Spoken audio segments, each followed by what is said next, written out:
Hey guys, welcome back to the Evening Podcast. I'm your host, Adrian. Thank you guys for being back with me. This evening I have another special guest, a brother of mine that I'm still getting to know. I'm excited to have him on tonight. And he's going to share a powerful testimony tonight, guys, that I hope can edify you guys. So buckle up and enjoy this episode. I go through the fire, I'm right there beside you. Guys, we got my boy Steven Jackson with us. Man, thank you, man. Thank you for doing this. I know we was talking a little bit before we start recording, and there's a lot of things that I want to get into. But first, man, I just want you to introduce yourself to the people, let them know where you're from, and then let's get into it. Well, appreciate you first for having me, man. Yeah. You know, this was supposed to happen, like you said, man. Yeah. You know, I didn't think I'd be here, or didn't think I'd be doing something like this. But you know, Cleveland, Ohio. I was born. I moved out to Arizona. I was about 5 with my mother and my older brother and my sister wasn't there at the time, so it was just us two. We really followed my grandmother down here, who was like the pillar of our family.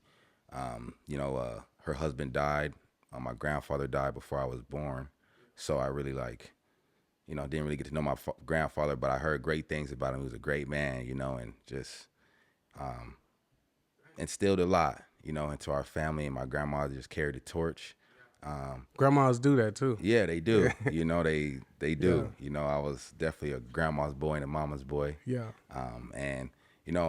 Really grew up out here in Arizona. I felt like I started having like a better childhood really when I started like playing like sports competitively. How old was that transition from, like you said, Cleveland to Arizona? Like what age did that like? I moved out here when I was about 5. So I was born in Cleveland, Ohio. Okay.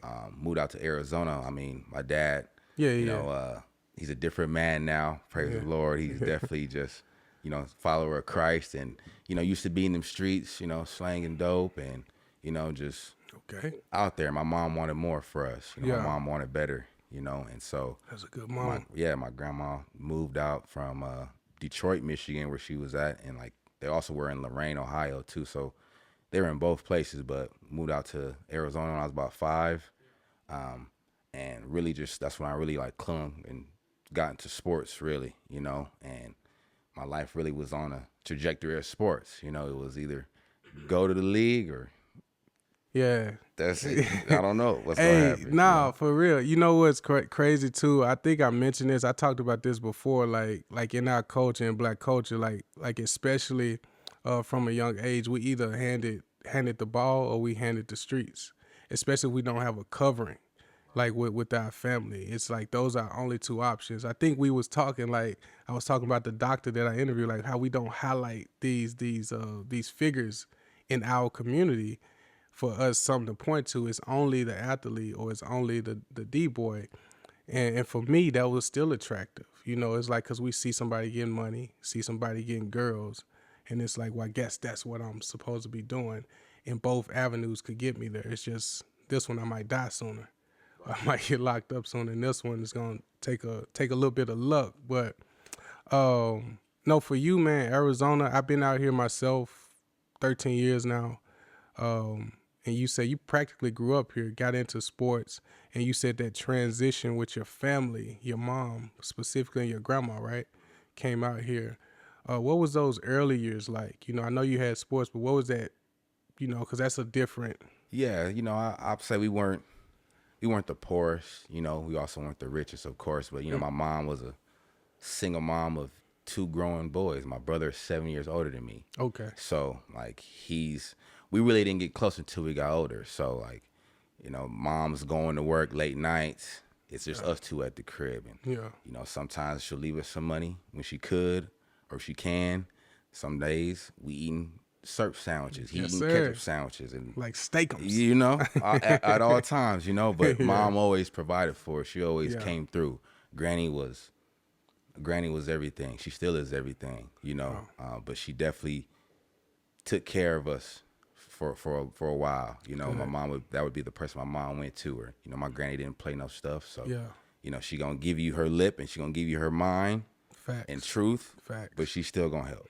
And that was just one of the things my mom really threw me into sports, which was kind of crazy. I liked them, I played them, I loved football, but we were going to a church, and I happened to run into the Hershey track. I happened to run in the Hershey track meet. That's what it was called, the Hershey track meet. I don't know if people Hershey, are. well, it's like a play on, like, because it black kids or something? No, so I'm like, come on. Hershey like, Kiss. Yeah, Hershey Kiss, Kisses. okay. Hershey Kisses National Track Meet. It was like really a big thing, I guess. And I actually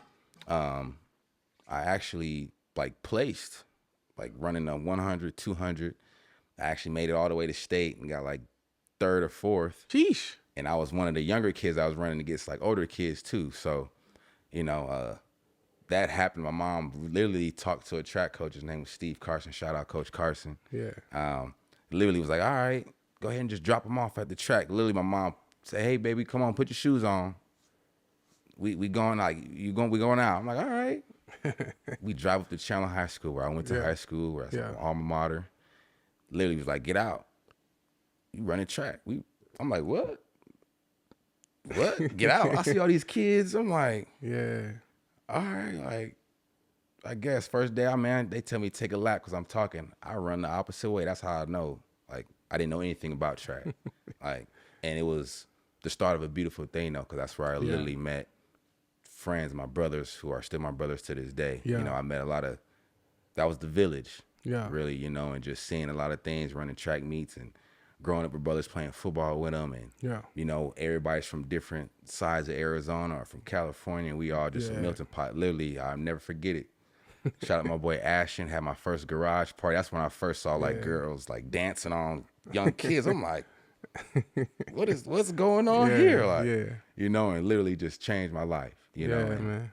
It was a beautiful thing though. I'm never That's good. going to take that for granted. And it was a cool way to grow up. So, that sounds like a good time, man. It's always good to have those memories with your brothers. That's the thing about sports I do appreciate. I think it's also like doing something hard and doing it together, and y'all both winning together, getting through it together. And I don't know if it's like a man thing, but it's like, bro, like we grinding together. Like this is hard. Like to play ball. What was it? What was that? You said you was with your boys. I would say, you said you was on your trajectory to be good at sports.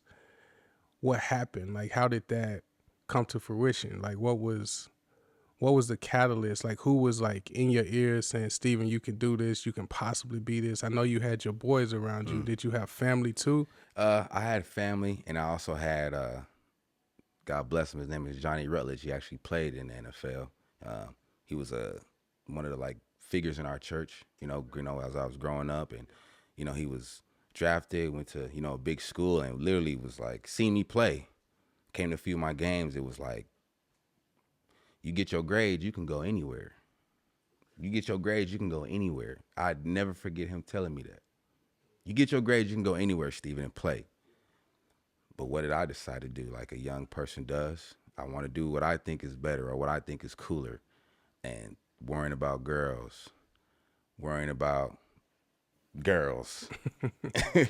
just while being like a star athlete too, because where I went to school wasn't no scrubs.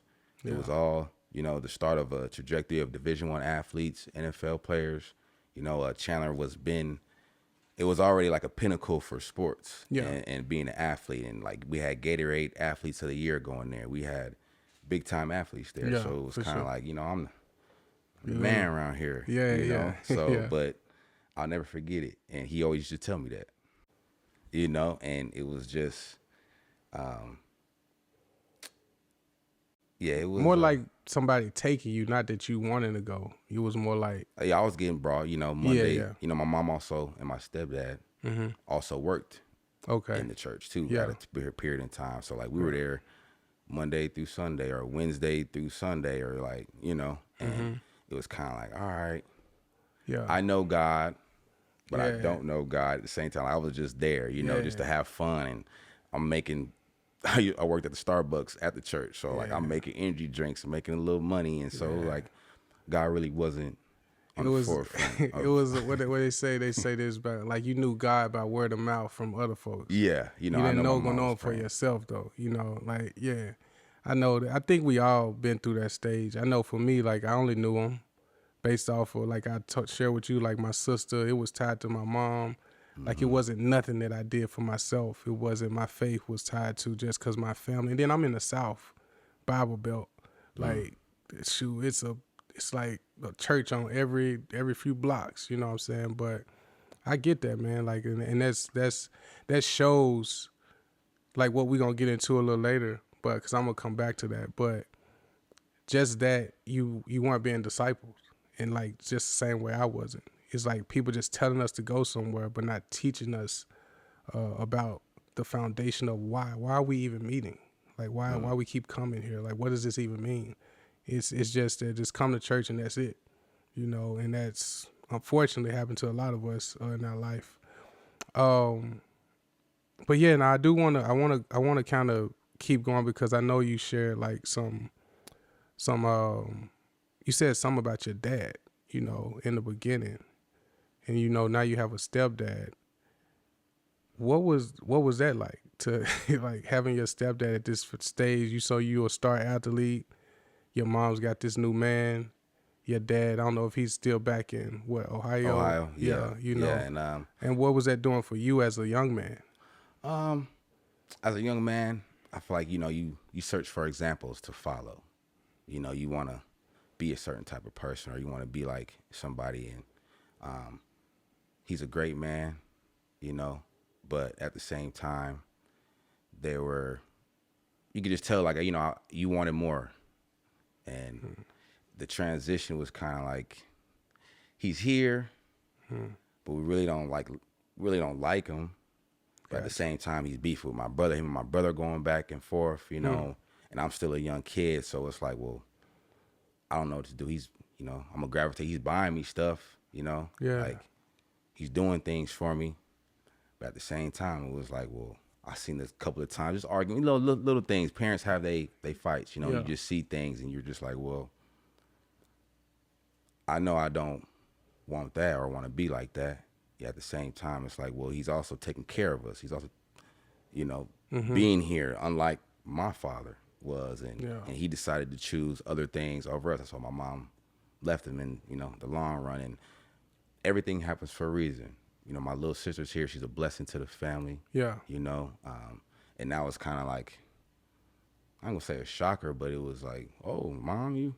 They used to call her Sarah at church because she had my sister at 40, 49, I believe. So it was kind of like, all right, mom, we Yeah. doing this, and Yeah.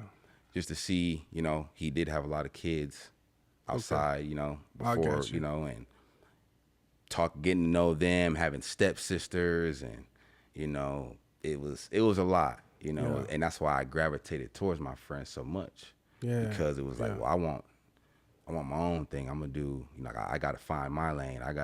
Yeah. I gotta get out. I remember always walking to my friend's house up the street. Like I'd get up at 4:35 in the morning and walk like 20 minutes just like sleep on their couch and just be there. Yeah. It's like I feel I that. never forget it. Aunt Sean's house, and Yeah. it was kind of like it was still a little beef because he was always wondering, like, why are you always going over there? Why are you always going over there? Yeah. My friend Ashton looked 35 at 16. So why are you hanging out with this grown man? Like, I can't go over there telling me I can't. He's telling me I can't go over there. So it was like that. Yeah. Like, like, man, all Yeah. right. And then Yeah. so he kind of like eased up. And so our relationship got a little better as time went on. But The stepdad, right? yeah, this is stepdad. Okay. Yeah. Our relationship definitely got better, Yeah. and it's great to this day, Yeah. and I commend him. I commend my father. Like, I can't blame him for what choices he made. Yeah. Those were his choices, and I can't be mad at him for that. I used to have a lot of resentment. I used to have a lot of resentment towards my stepdad too, because I Yeah. just felt like things should have been different. But we all got choices. Yeah. What is that you had said, because everything, bro, you saying some stuff that like literally I agree with verbatim. Like my friends were my family too. I ended up having a stepdad, come into the picture. I think I was like 12, 13. Like when that happened, my sister's a little older. And like, yeah, it was like, man, you can't really tell me nothing now, bro. Like, just deal with my mom. Like, and I had that type of like attitude, and he had kids Mm. too, you know. So I definitely agree with that. Um, and it was never like no like physical like friction there, but it was always like I got to get out the house. I jump out my window, go with my boys, and they always would, Yeah. get me out the house. 24 years of friendship. Like we've been friends that long. Um, Dang boy, you said some stuff that I definitely relate to. Did that affect you and your mom's relationship though? Like Oh, with the stepdad situation? at times, because Yeah. there were times where like you get older, you start realizing things, start thinking for yourself more. Uh-huh. And we used to ask her a few times, like, "Why are you still with him? Yeah. Like, why?" She loved him. She loved him. I mean, that's all she could say, and that's my mama, God rest her soul, and she loved him to the death. Yeah. And they had a relationship, a bond that we couldn't understand. I'm getting older now, so I do understand that they were really truly in love, Yeah. and that was her person, and I can't be mad if she chooses her person. Yeah. I could choose to act differently. I could choose to control my attitude towards him. I could choose to control Yeah. that. And now, as I'm older, I learned that. I know that now. So it's like, Yeah. I definitely tell him, like, hey, man, I apologize for how I used to act toward you in the No, that's past. respect. It was like, I didn't know no better. I was just reacting, Yeah, and you was young. You was young, man. So you don't know what you don't know. You know what I'm saying? Like now, you just not understanding what that love looks like because you're married, because you're getting older. It might not be the same, but you can get it. It's almost yeah, like I said this to I was talking to somebody. Like we're at an age that our parents used to be. Like yeah, we yeah, think like, man, like, dang, my mom probably was dealing with some stuff that I couldn't even comprehend. I was just pissed off that I couldn't go shopping, or I wasn't getting the love that I want. I couldn't get the conversation I want or the time that I wanted.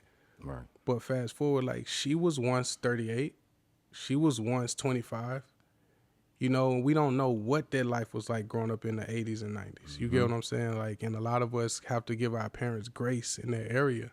Yeah, For me, I didn't grow up in church, um, but I hear in your story you went a lot. You went a lot. So I feel like God always had you on that fish hook. Even though you was choosing to rebel. mm-hmm. That's essentially what it was.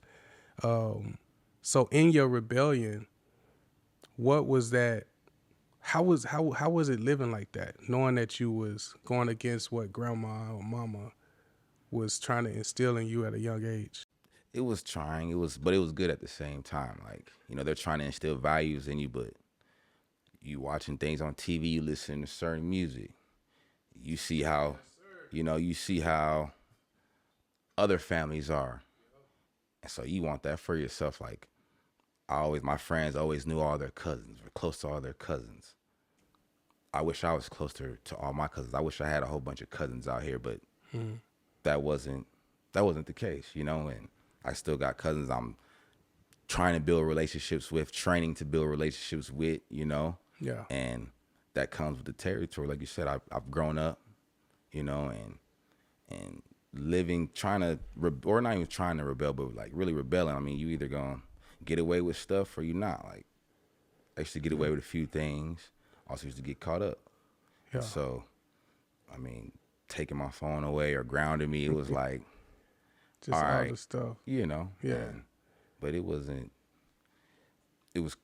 it wasn't that It bad. wasn't that bad. It wasn't that bad, Man, you man. know As I what though, man? A lot of people listening can definitely relate to this. That especially people that's come back to the faith, that's found it for themselves, and they are doing kingdom work in communities and motivational speaking, like something in this aspect, right? So it's going to be a lot of people that understand that and they can speak to that. Whereas myself, I used to be envious of people that grew up in church until I realized what I know now. And I realized like a lot of people that grew up in church either reading the text wrong or they've been doing this wrong like the whole time. What was that? because I want to talk about like going from college in the sports aspect. I want to talk about that because I know you want to get to like when you finally came to your own awakening with Christ. And but it's a piece in there that we need to we need to hit on. Like what was that high school, college like life like? Well, it started off as a roller coaster. My mom literally got locked up halfway through my senior year. She just made some wrong choices back in the day, and I'll never forget it. I remember when she walked out the door that day, she was dressed up. I'll see y'all later, baby. I'll see you guys later. All right, mom. Come home. Michael sitting on the couch. He like crying. I don't. Your mom's not coming home. Like what? What you mean? Get a phone call. Yeah, baby. They won't let me out. I'll be here for a year. Whoa. Wow. It's Wow. like, that happens. I definitely rebelled then, just wanting to get out the house, do my own thing. Oh, mama's not here? Or you really can't tell me what to do. Like, Yeah. and I got granny up the street. So ended up, you know, beefing with my stepdad. Some things transpired with him and my sister. So we both ended up at my grandmother's house. And so, Gotcha. that was trying too. It was just, she's trying to instill things in me and didn't really, go her way. I'm trying to break out. I'm breaking through screens from the top floor, trying to get out. Wow. The alarm go off. I shut the door. Hey, she like, what's going on? Somebody trying to break in. Like, I'll never forget it. It was, Yeah. it was a time. And then, Just wow. yeah, and ended up going to JUCO, went to junior college route, went to Eastern Arizona College. I actually met a lot of dogs from the South. That's when I met boys from Georgia, Texas, Florida, and the cream of the crop. Back then, 2008, 9, JUCO, there was a lot of athletes going through JUCO, just that we didn't have grades. And so, I got to up my game, playing sports and playing on them, also learning life. I had my first run in with, drugs and Yeah. breaking in people's dorm rooms, stealing Yeah. from my own teammates, which is the crazy part of the thing about it. Now it's like, damn, bro, that's how I was back then, but that's who, association's everything. That's who I was around. I was around certain guys doing certain things. And so JUCO also still didn't listen about get your grades. Still didn't listen. That was my second chance. All right, get your grades. High school, JUCO. High school, JUCO, get your grades. Didn't have the grades. I had all the electives in the world. Still had Division I. Colleges come to scout us and look at us. Oh, as soon as they see them transcripts, we can't do nothing with you. You have we just got electives on here. You just been staying eligible. So I sit down after that stint for 2 years. I sit down another 2 years. This is when all my friends are at Oregon University, Cal Berkeley, Stanford, South Florida. And I'm like, I'm back at home going to Mesa Community College. Yeah. I'm depressed. I'm coming home sitting in the dark, watching them play, like just sad out my mind. Yeah. And even during that time, I'm pawning things. I'm pawning granny things for some money, trying to have some money in my pocket, blowing school checks, financial aid checks on Yep. stuff I had no business blowing it on. Yeah. Yeah. And it was a crazy time, but I still overcame that. I actually had a friend reach out to me and was like, bro, I'm going down to Missouri to play football. The offense we run, you already run it at your JUCO. Just send them the film. Send them the film, end up at Central Methodist University, played there. Again, get your grades. Get your grades. Come on. Get your grades. It's And, a thing. and I take responsibility for my choices. I should have been better with my class. I should have been on top of that, And so play football there, end up meeting some good guys. Yeah. Some real good guys. Contact with a few of them to this day. But that stint didn't work out either. My senior year, like we were talking about earlier, I get the call, you can't play, you're ineligible. I got my best friend about to come to the game because we about to play Southern University. I'm like, hey, bro, Yeah. pull up on me. Like, pull up. Yeah. That don't happen. So I'm sad again, depressed again. Why me, God? Why me? Why me? How come these bums are playing? I'm talking to my friend, man, you could play too. I'm like, man, why? So Yeah.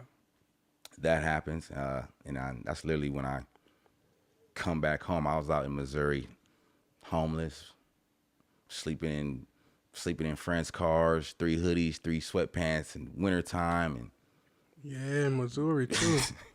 in the Timbuktu of Missouri, Yeah. in Fayette, Missouri, like police know everybody, cops know everybody, judges, everybody that grew up in the town. It was like the Twilight Zone out there. Shout out Yeah. to Fayette though. Yeah. It was definitely made a man out of me out there, you Yeah. know?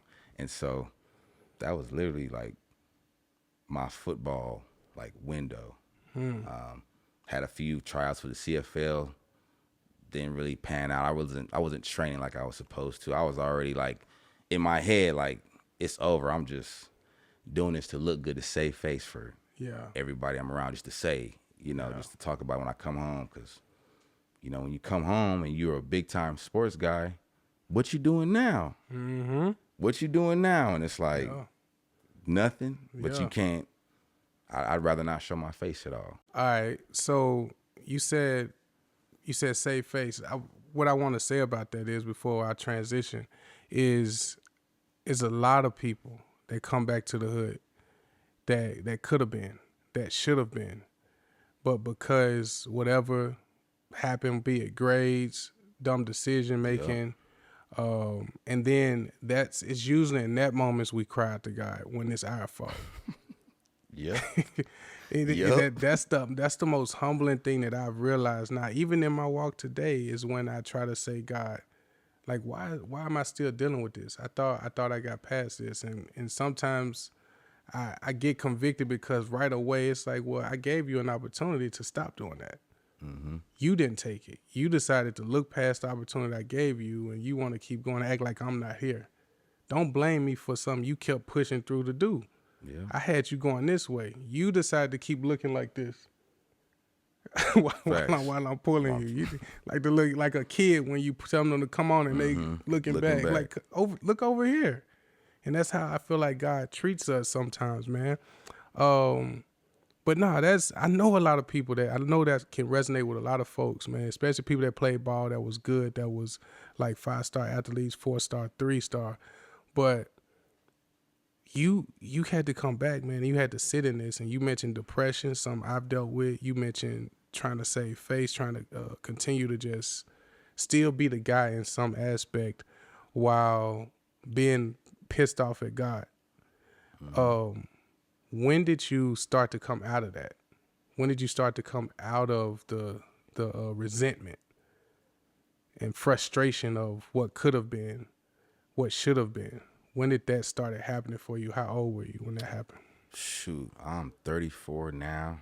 I'd probably say that happened 30, 31, 32. Like, Okay. literally, like, Okay. 2 years. I was never over it. Yeah. It was painful. You know. It's good to be honest, though. Yeah. You know what I mean. And I just remember hearing John Maxwell speak for the first time. And I never know who this man was. I didn't know what he was about. Yeah. But literally heard him speak, and he said, you're in control of your emotions. You dictate how you feel. No matter, you gotta let the past go. You can't be a prisoner of your past. And it was when I was crying out to God as well. I remember my wife now, my baby now, Shanice. Yeah. I used to ride to her house in Maricopa when we first met. Yeah. And I used to cry, like, help me. Like, help me, please. I'm taking care of my grandmother at the time. Yeah. For almost 2.5, 3 years, dementia, Alzheimer's, not getting paid, not having no money. Girls are telling me, I'm not good enough because I don't have a job. I can't provide. Yeah. And it's like, all right, people are telling me, hey, God's gonna bless you for what you're doing. I'm at the point where it was like, when? Like, when? Because I'm going through stuff I'm already going crazy in the head. Yeah. You know, just because things aren't going my way and they haven't been going my way a long time. Yeah. I guess so for that. Keep going. And it was it was supposed to happen at the right time. You know, Yeah. I just remember going to a not denominational church service the next day actually, and literally crying in front of strangers. Like, I'm talking about ugly cry, snot nose crying. Like, oh my God, Yeah. what's going on? But I literally felt like it was God finally like releasing. Like, all right, it's time to release all that, Yeah. Stephen. Release all that resentment. Release all that enviness or jealousy or whatever you want to call it. I wouldn't even call it that because I was never envious or jealous towards my friends. But it was like, well, why me? How come things didn't happen for me and it was happening for other people? Yeah. How come I can't get, the good job or whatever, and it was then when it was like, all right, Steven, it's time. Like, it's time for you to start receiving some of your blessings. Met she happened to be my wife. Yeah. Turn into my wife. And then we end up, becoming pregnant, and she ends up becoming pregnant. We didn't end up becoming pregnant, but, it was kind of like, oh, wow, like things are starting to turn over for me because I finally released everything, and I'm actually praying in the morning with intent. I'm actually following my Bible app and actually going through scriptures, highlighting things. And it was like, getting in the word. Yeah, God, I asked for wisdom. I asked for knowledge. I asked for better things. Mm-hmm. It's not in the form I thought it was going to come, but I'm getting better things. I'm getting around good people. I'm learning new stuff. I'm actually remembering Bible scriptures and being bold about it. And when people are talking about things, I'm saying Bible scriptures and I'm telling them they can overcome, and I'm like, oh yeah, like, I feel like it was God. He finally like activated me again. Yeah. Like, all right, son, it's time to get back to it. Yeah, it was that. I don't know if y'all ever been fishing, but it takes he's pulling you in. You gotta, it's some behind it. Mm-hmm. Like, because he's not gonna let you drift too far, especially if you're his. Now, if he done handed you over, you off the hook, you out there. And that's what a lot of people get frustrated about. They don't realize that God handed them over to their sin. You mad about why things ain't working out because you didn't want God. He gave you a chance. He told you, like, when in the text, this is Romans 5, it says we supposed to rejoice in our suffering. Because what does the suffering produce? It produces character. Yep. What does character produce? Produces hope. Like people think that God, I want you to, because of how it's presented, how Jesus is presented in this Western culture, is that he's supposed to give us something if we just have a little bit of resistance or pushback with anything. And it's like, no, how you want the blessing but not the blesser. You want him to give you something without giving anything. Right. You don't want to die to yourself and give up yourself to follow him when he said he's the way, the truth, and the life. Narrow is the path to everlasting life. Wide is the road that everybody else is on, kicking it and partying. He said, find the narrow path. So now when we find it, he didn't say it was going to be easy. I don't know. Y'all play football. That hole going to open up this quick and it close. You gotta get skinny. It's something about that narrow road that you got to get on that thing. It takes a focus to be on that thing and get through it. And it's levels to this, man. And that's one of my frustrations when it comes to what I'm learning and understanding about the Word of God that hasn't been communicated to us in the light, where it's most so communicated for material things. It's not saying that God don't want to bless us or give us these things, but when I leave with that, it's like I'm not leaving with him. Like, I don't really want him. I had a different type of prayer before I came to the faith. I used to pray, God, please don't let this girl be pregnant. Facts. Pray that please, a couple times. Please, if this, God, please, you give me, I won't do it again. That's it right there. I won't do it again. I won't do it again. Who you talking to? Who am I talking to? Like, what type of respect did I have for the, I don't know if y'all ever just went outside and just looked up and see how vast he is. Like, I'm gonna run game on God as if he don't know what my heart is. Yep. And now when I come to it, like, I know how to humble myself. Like, God, look, show me what I'm not doing. Show me, like, I'm not seeing what you want out of this, and I'm frustrated. That's the conversation he wants us to have. Mm-hmm. I'm frustrated right now, Lord. Can you show me where I'm weak at, where I'm messing up? boom, it comes to, oh, I need to be praying about this. I need to forgive me for this area. I need to repent. I need to do something. But I could keep going, but I don't want to. I want to divert. But you see how passionate I get about this. You mentioned prison.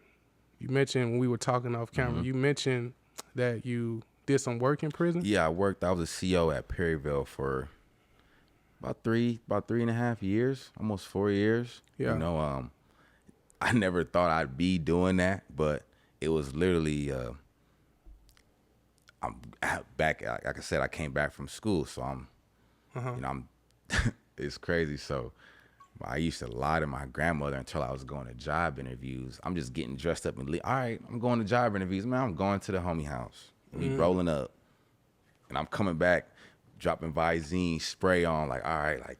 Yeah, I've been out all day getting jobs. No, man. I was outside. I was outside, man. And that boy lunching. and literally had a girl I was talking to at the time. She was like, "How come? Like, why don't you be a CO?" I'm like, "CO? Like, what's that? A cop? A cop?" She's like, "No, you're a prison guard. You're a corrections officer." I'm like, "Man, heck no, like, nope." But my granny started applying more pressure. You better do something. I'm like, man, I can't keep going out here every day lying. Yeah. Getting dressed up like I'm going to job interviews and I ain't going nowhere. Like, I'm coming back sometimes, eyes bloodshot red. She's like, "You sure Boy you ain't went got paid yet?" Yeah, you sure you went to a job interview? Yeah. I'm like, you know what? Forget it. I'm at my last end. I'm gonna just apply. End up applying, taking the test they have you do. You gotta go do 20 steps on the little ladder and do some push-ups. Yeah. Do a little memory test. Yeah. Run a mile. I'm like, all right, man, that's nothing. Like, whatever. Yeah. End up getting the call back. Yeah. "Oh yeah, you made it. We want to put you in the academy." I'm like, all right, pick your prison. I'm like, I see all of them. Arizona. I'm like, well, I can't go to the men prison. I know some folks. Yeah. Like, so I end up going to the women's prison, and that was a whole nother beast in itself. Just cause, like, I'll be honest, you walk in there, you're like, man, you ain't gonna see no attractive young ladies in here. You're not gonna see no beautiful women.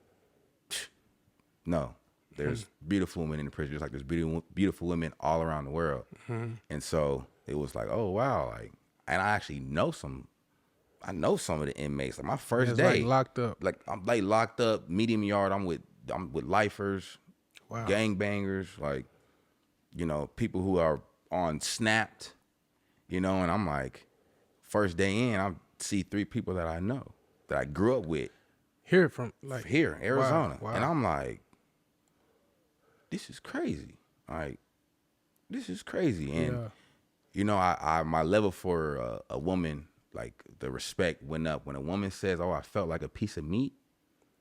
Wow. When a woman says that, you better hear what she's saying, because that's a real feeling. I'm around 2,000 women, all from 18 and up, getting sexually harassed every day. You like, whoa, Well, like, Luke, what is this? You can speak to that. No, that's funny. Just I remember, bro, teaching. I was getting catcalled in a high school, bro, when I was teaching. I was like 21 years old. And then when I started working in the jail, it was the same thing. Like, yeah, bro, it's crazy. It's That's crazy, bro. Yeah, like, you really feel like a piece of meat. Like, you over here walking. Like, for real. It was like, yo, like, they really applying pressure in here. And then you're seeing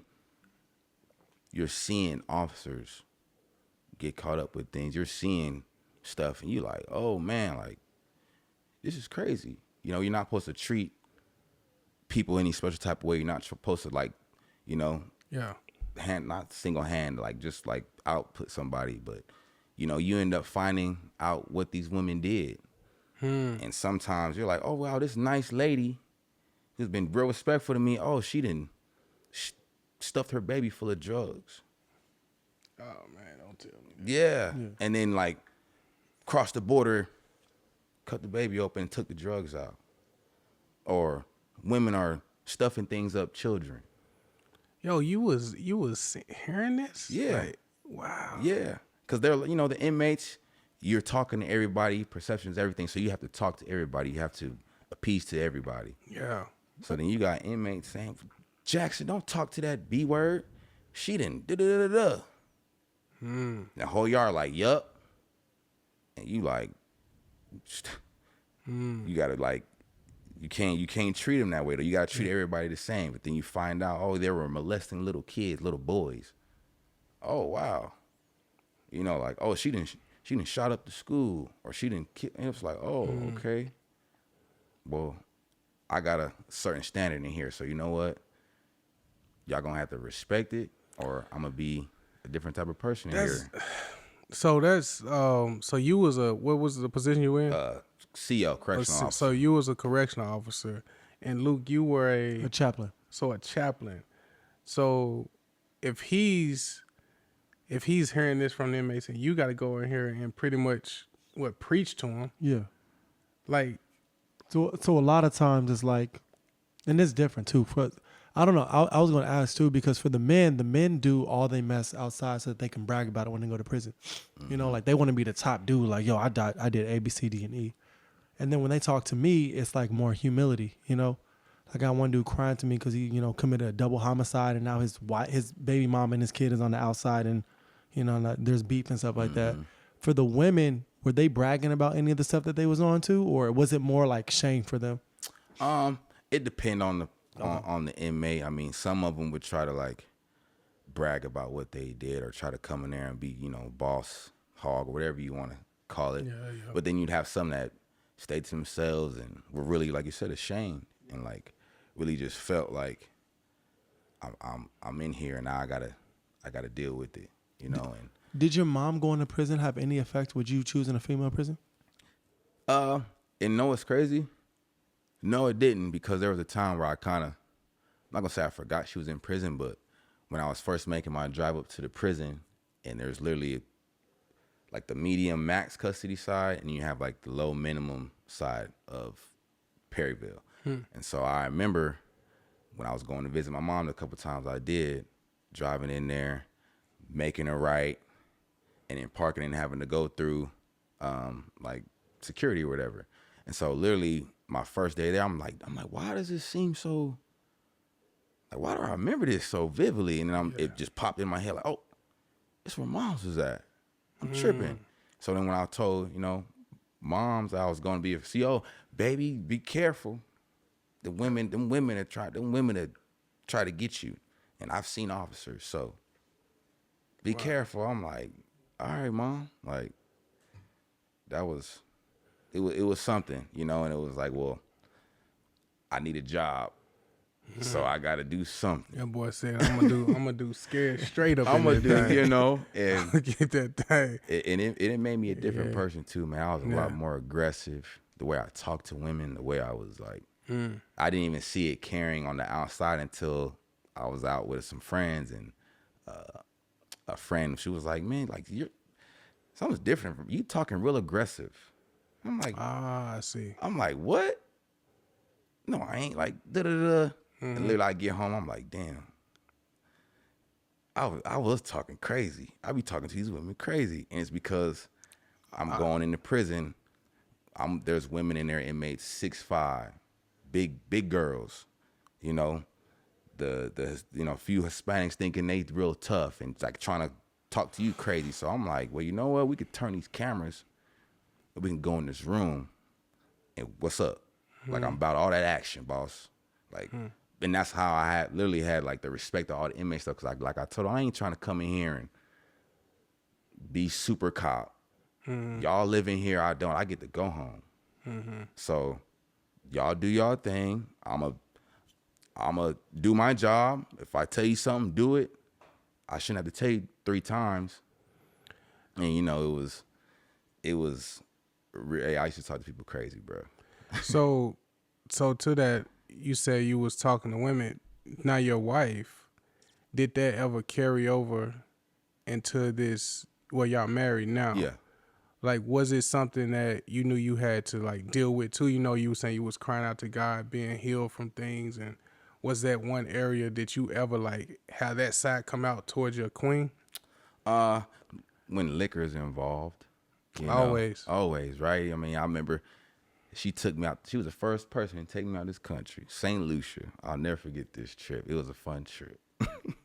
I'm on the islands, and drinking too much, and it was kind of like I'm looking for my father. I'll never forget it. She'll laugh about it now. We can laugh about it now. It was I come in the room stumbling. Where my phone? Like I grab her phone to like put a light on. She snatched it back. Oh, PTSD come in like she's one of the other girls. Oh, she hiding something. You snatch something from me. I call her a B word, 5-letter word. Boom, I slap the phone. Boom. B word. Don't you ever. Man, I've never woke up so sad. Like Yeah. she get up. She got a thong bikini on. Looking good. It's 7. I wake up at 6:30. She fully dressed. I'm like, what's going on? Did I say something? Man, yeah, I felt like a fool, man. And Yeah. I just get up. I see her leave. I've been there for about an hour. I'm like, man, let me get up. Let me go find her. I'm walking around sad puppy dog face. She see me walking. I'm like, can I come hang out with you? Yeah. She's like, if you don't turn your dumb ass around. And she looking at me right on the beach. I'm like, I just start apologizing. I'm like, man, that was my first one. I realized like I need to chill. I need to chill on how I talk to her.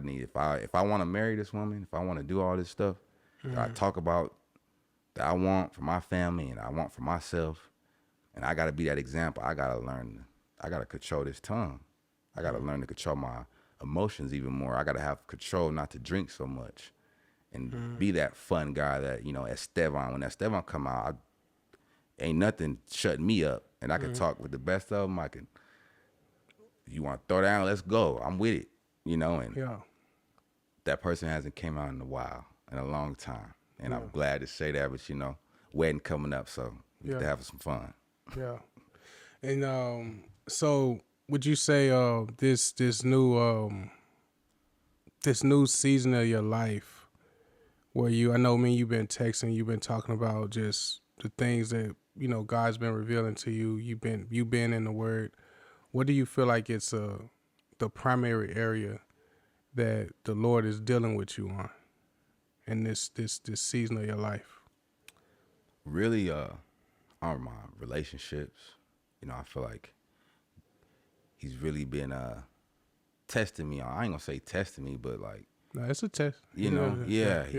About which relationships to keep, which ones to not hold on to, and you realize once you stop pouring into a certain relationship, maybe it wasn't reciprocated in the first place. Yeah. And I'm just praying for to God, like if it's not you involved, like remove it, and things have been happening in my life to where I know it's him, and I know it's because I've been asking for it, but I've also been diligently seeking him, and I got nothing but love for people. I talk different, and speaking a lot of life into people and speaking a lot of overcoming, because that's what we all going through anyway, and it's just, he's been testing me, but I feel like I've been doing what he says. I've learned that I got to water the right things. I got to make sure my queen is happy first. I got to make sure I'm serving him first, and then her, and then my daughter. And It's that's got to the way. be vertical. Yeah, Everything vertical. it got to be in line. Everything vertical to reciprocate this way. But I wanna spend some time. I just want to encourage you, man. Like first, cause you've said a lot. I've been in this spot. You've been relatively. You have a new marriage. You come into the faith. You still pretty new to your faith, and it's important for people to see this. It's important for people to hear this because people can kind of think. I've been a believer for some time, and some folks want to say, well, how can I get from here to there? Like this, don't ever like say that. Like that should never be the goal to get, because your process, God might be want to do something completely different with you. So when it comes to these relationships, I just came out of that that season probably 2 years ago where I started to recognize like, wow, God has been consecrating me in a lot of areas, cleaning up my mouth, cleaning up my thoughts, cleaning up the decisions that I've been making, cleaning up relationships that I kept thinking I needed to hold on to just because I want to be real. Like I'm just trying to keep it real with the boys. Now, when it's time to make those decisions, they're not easy. It's not easy to have to take a step back from long established people that know you before Christ. You know, a lot of people know me, BC. They know JR. But it's not no love loss. It's like I have a kingdom to serve. God's calling me for a bigger purpose. It's other people out here that need what he's done in my life. It's not me coming to think I'm better than nobody. It's never thinking that I'm better than nobody. It's because God is always glory to glory. The thing that I just heard from Dr. Eric Mason out of South Philly, he said you either in a storm, coming out of a storm, or going into one. Mm-hmm. That's why you got to remain humble. As a believer, like we always got to remain humble. But they don't stop us from pouring and keeping our cup full and pouring it out for the next generation. You got your wife, you got your child, you got your friends around. We got to continue to be the light. To be the light isn't easy. That's why it's die to ourselves daily. He said every day, give us this day our daily bread. He didn't say give us this week. He only sustaining us for a day. He says don't be anxious for anything. He said worrying is a sin. We are not to worry. See, what happens is that in the word of God, it says don't worry. But when we worry, what happens? We're getting ahead of them more than what he's promised. Right. He only promises today. He didn't. We ask for other things. We're saying I need this. No. I need you today. I need you to be with me today. I need you to serve me today. I need you to die today. And then tomorrow I meet you there. We start over. We do it again. It's not easy when we're in our flesh, in our feelings. The thing about it is when you have a faith that's tied to how you feel, that'll have you feeling like you need to walk away from God. Right? Mm-hmm. Stay with me. If I'm feeling like I don't feel like praying, then you need to pray until you feel like it. Right.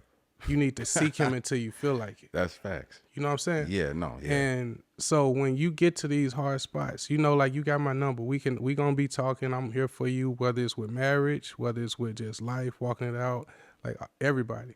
Like that's what this is for. That's what this platform is for, because it's even if for a reason. That's why I named it this, because of discipleship, how Daniel discipled Shadrach, Meshach, and Abednego. For them to be prepared to where when they were about to be burned in the furnace, King, look, all due respect, like I hear what you're saying, but even if my king doesn't save us, we still not gonna bow down.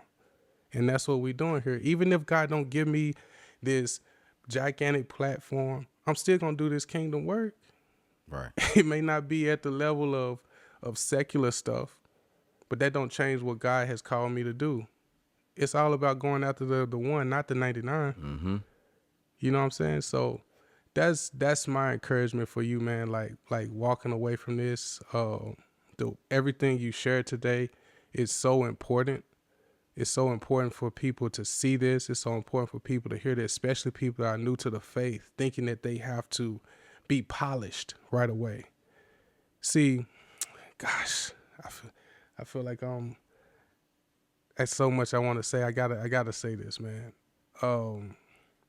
I'm gonna read this, and this for everybody that's listening that want to rush to make disciples without being discipled.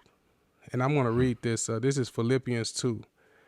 This is Paul talking to the Philippians, and he's preparing them for Timothy. He says, hope sending Timothy. So he says, I'm going to send Timothy to you soon, that I may also, that also he may be cheered when you receive news about you. He says, I have no one else like him. This is Paul talking about Timothy, this young Timothy in the Bible. He's telling the Philippians this. I have no one else like him who will show genuine concern for your welfare. Listen to what he's doing. He done discipled this kid, and he's empowering him. He said, for everyone looks out for their own interests, not those of Jesus Christ. But you know that Timothy has proven himself, because as a son with his father, he has served with me in the work of the gospel. I hope, therefore, to send him as soon as I see how things go with me, because Paul is getting locked up. Right. because he's getting locked up. But listen to the words he's saying, the verbiage that he's using, that Paul is using to just highlight Timothy. We don't do that in the community. We don't do that in the church a lot when we're empowering young, talented people, young believers. We're not equipping them so that we can do something like this. I'm going to send, hey, pastor, I need prayer. My child just got sent to the hospital. You know who I'm going to send? I'm going to send Stephen over there. Steve, hey, so-and-so's in the hospital. Can you go pray with them? Well, pastor, we want you to come. It shouldn't matter. Right. Like if you in the faith, if they know that you're a man of God and who you serve, like it don't matter. Like you should trust that, hey, Stephen about to come through and he gonna lay hands on your whole house and your child. We gonna pray over and cast out everything. That's how we should be doing this thing. Like me and my wife, bro, I can't tell you how many times we done that. We were leaving church on a Wednesday night. Our friends called us, hey, something's happening at the house. Like, no, we gonna come over there right now and pray. Boom, we go over there, pray. Boom, I don't think she had any more night terrors. But it's always spiritual, man. The enemy wants to attack this. That's what he wants to come after. He not going to make you do nothing, but he going to try to trick you. Did he really say you can't? You going to die if you eat it? Man. That's how he do it. Yeah. Tell him lies. Well, he didn't say you was going to really die, you know. Yes, he did, snake. He said, I'm going to die. But it was a spiritual death that was going to happen. They lost access. Mm-hmm. They no longer had the direct access to where God is coming down, dwelling with them and just walking amongst them. That's what we lost. It wasn't, we didn't lose our physical self, but now we have sin. And daily, die to your flesh daily. Jesus said, what he said to the rich young ruler, if you do walk away from your stuff and follow me. He couldn't do it though. He was tied to his material things. Nah, man, I done made all this wealth and all this riches. That's why he said it's hard for a rich man. He didn't say a rich man couldn't make it. He just said it's hard. He didn't say that's you see, it's two different things, but they'll make it seem like that's how they twist scripture. You gotta read that thing. He didn't say rich people couldn't get in. He just said it's harder for them to get in because they already have so much. Right. But they don't have peace. They the ones that want to commit suicide. They the ones that want to do the drugs. They the ones that want to do sex trafficking. Yeah, I said I got the platform. That's real though. You know? And but we were also taught like, rich people, I ain't gonna say are evil, but you got to do your own soul searching. You got to do your own knowledge. You got to be your own fruit picker to see where you gonna get, poured into from. Like you got to get in the word, man. You got to get into. You can't rely on like it's only so many, pastors or podcasts or things that we can watch, and that's one thing that I'm grateful for, that I have a pastor that like he'll preach, but he also say don't just listen to me. You go back and get into it, and I might get something different from it, which I see something different in it. And it's like, okay, God, I appreciate you revealing that to me, but thank you, bro. Thank you, bro. I wanted you to give some last thoughts, some last encouragement to young Stephen that's watching, that may be on a trajectory that you were on, and just speak some life to him. Continue to overcome. Storms are gonna happen. Life's gonna happen. You got to be rooted. You got to be rooted, man. You know what I'm saying? And in the word, you got to be rooted with God. I'm not here to tell people what to believe, but if it's making you a better person, if it's making you a better husband, a better father, all right then, kudos. Like keep doing what you're doing then, at the same time, like I said, you got to overcome. There's only one reason why I was able to get through find out I'm having a baby, my mom passing, getting married in a whole week. And that's what the Lord Jesus Christ, that's my Savior. He was the one that gave me the strength for that, to bear that, and if you're going through anything, it's only temporary. Those are temporary emotions. Don't make was it temporary decisions of temporary emotions, you know, and I did that a lot as a young kid. And if I could say anything to anybody, it would be to take a deep breath, reflect first before you think, before you say anything, before you do anything, because you never know how, you know, your trajectory can go from there. And one conversation could change your life. One person could change your life from a conversation, from them planting the seed. I'm all about planting seeds now and just watching God do the rest of the work. So, you know, I appreciate you, brother, for having me. Yeah. Can't wait for more of this. You know, I can't wait for you to impact other people and hear other people's stories, because, you know, I got a story. Everybody has a story to tell. Oh, yeah. So I appreciate you letting me tell mine. Nah, the pleasure is mine, man. That's what my platform is here for. And thank you again. Thank you again. I just want to thank you guys for watching, for listening. If you're listening in the car, watching on YouTube, thank you guys so much. I pray that you guys received something edifying from today. And the one thing I really just want to leave everyone with, it's not about being polished. It's not about being completed. It's about the process of what God wants to do in your life. You looking at another person's process isn't going to get you anywhere faster. So hone in on what God wants for you specifically, and just dig into his word, get revelation from him. And if you need to repent, die to yourself and reflect and be convicted, then that's what you need to do. I just want you guys to be blessed. Know that Christ is the way. I love you guys, and I bless you guys. And I'll see you guys on the next episode of the Evening Podcast. That even if I go through the fire, I'm right there beside you. Even if I'm facing Goliath, you made me a fighter. Even if they throw me the lion.